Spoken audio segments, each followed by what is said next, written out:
Hello there, Dublin fans. Craig here for CraigerNews.com. Here I am in Eden Quay. Freeboard Records used to be in there. Just heading down the North Quays here.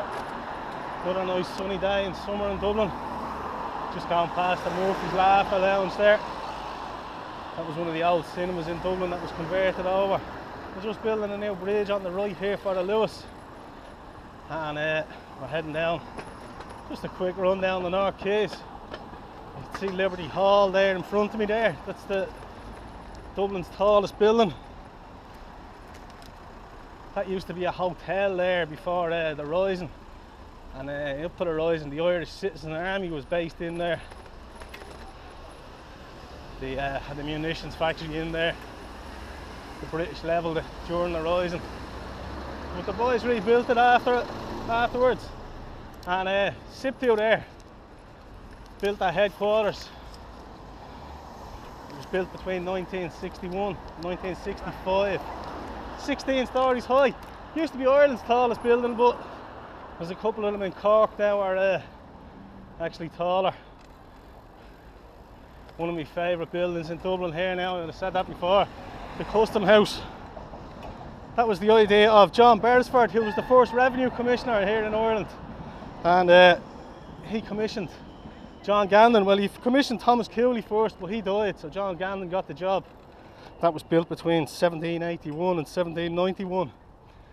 And this used to be marshland, and they actually sunk big barges into the water and put stilts in, and it's actually built on stilts. So this is the original reclaimed land of Dublin, if you like. The Matt Talbot Bridge here on the right hand side, and the IFSC on the left. That was devised by Charles Haughey there in the 80s to bring banking and financial services to Dublin. I suppose it was the start of the downfall of Irish society and the greed that capitalism and financial services brings. The Guinness boats used to park up on the right hand side here. Used to sail off to England with the barrels of Guinness, with the modern day tanker put paid to them. Really, they sailed out here in April 1994, was it? 1993 it was. And I think actually a bit of Dublin sailed out with them that day. You can see over there on the right hand side a pedestrian bridge. That's the Sean O'Casey Bridge, one of the newer ones. This building here on the left hand side now, very interesting building. The CHQ building.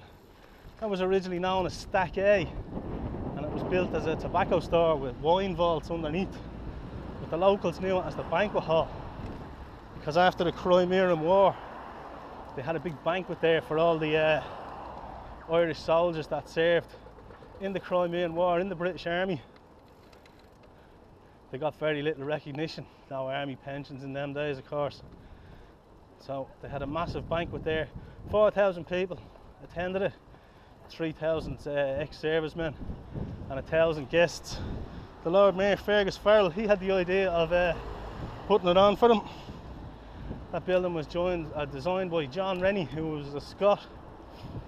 Jury's Hotel here on the left, Citibank, more the financial monsters that have come in here and corrupted Ireland, I suppose. The Jeannie Johnson is over on the right hand side. That's a recreated famine ship, and it's now a training vessel, one of the tall ships. You can go on there, you can get a tour. A lot of the emigrants to the States and that would have left these shores on a ship like that. You can see plenty of seats and a cycle lane across here. This used to be all sheds for the docks, where they'd unload all the gear, stevedores, unload the ships, the stuff would be stored there. I said before, you know, a lot of the stuff went missing into the local flats and all. The Dublin Docklands Development Authority, their offices are along here. And it's totally modern down here. The Isle of Man Steam Packet Company used to have their boat tied up here. The cattle ships used to come along here and take you off to the Isle of Man. It's a lovely place for a walk or your lunch now if you're around Dublin. Still on North Quay here. It's all modern development of course. Now the bridge on the right is the Samuel Beckett. It's one of the most recent bridges in Dublin. It's for traffic and cars. Fine piece of architecture it is. Great addition to the city. You can see there it's a suspension bridge. It actually pivots around as well, so when they have some of the tall ships come into Dublin, or some of the boats, not too many boats come this far up the Liffey anymore, but it'll swing open and it'll let them boys through, swing back again. The Dublin Convention Centre over here on the left. The Lewis Tracks is over there. Just on the next bridge over, Spencer Dock. You can see here now the old steel bridges. They used to open up, that used to give access to the Royal Canal in the days before trucks and stuff used to be transferred by barge. Dublin Port is down this way, so there's a fair few trucks knocking about.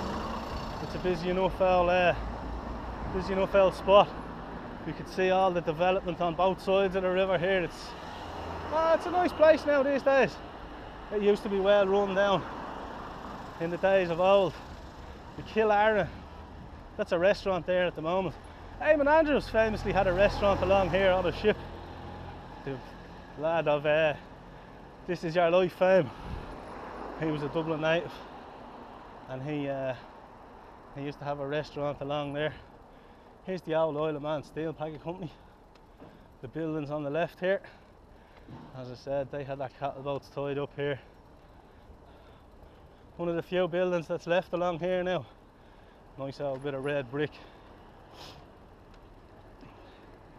Everything else is all fairly modern. This used to be a great little cafe here for a breakfast. It looks like it's gone the way of the recession. That monstrosity now.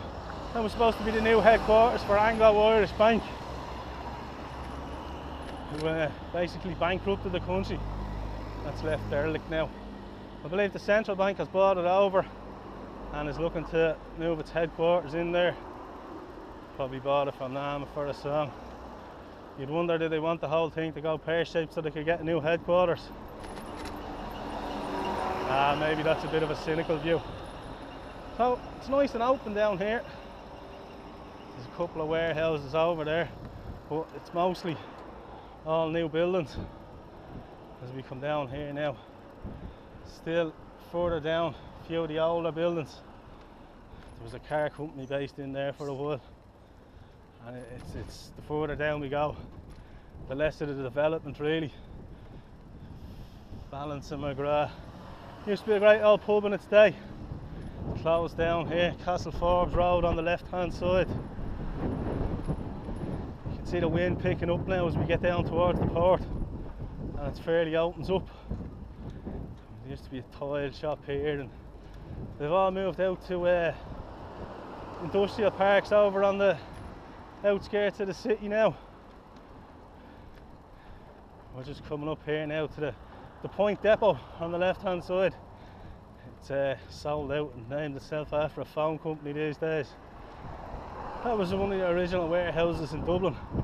Harry Crosby, the great Dublin entrepreneur, he bought it and changed it into a concert venue. It was fairly spacious and the sound wasn't good, so a couple of years ago it was revamped. And I hear it has great acoustics now. I haven't actually been in there myself since it was redone. But it's supposed to be fantastic. So there's the port ahead of us. If you just go across the East Link Bridge, that's another one of the bridges that opens up. The Grand Canal docks is over to the right hand side. So that's it, that's Dublin today. This has been Craig for CraigerNews.com.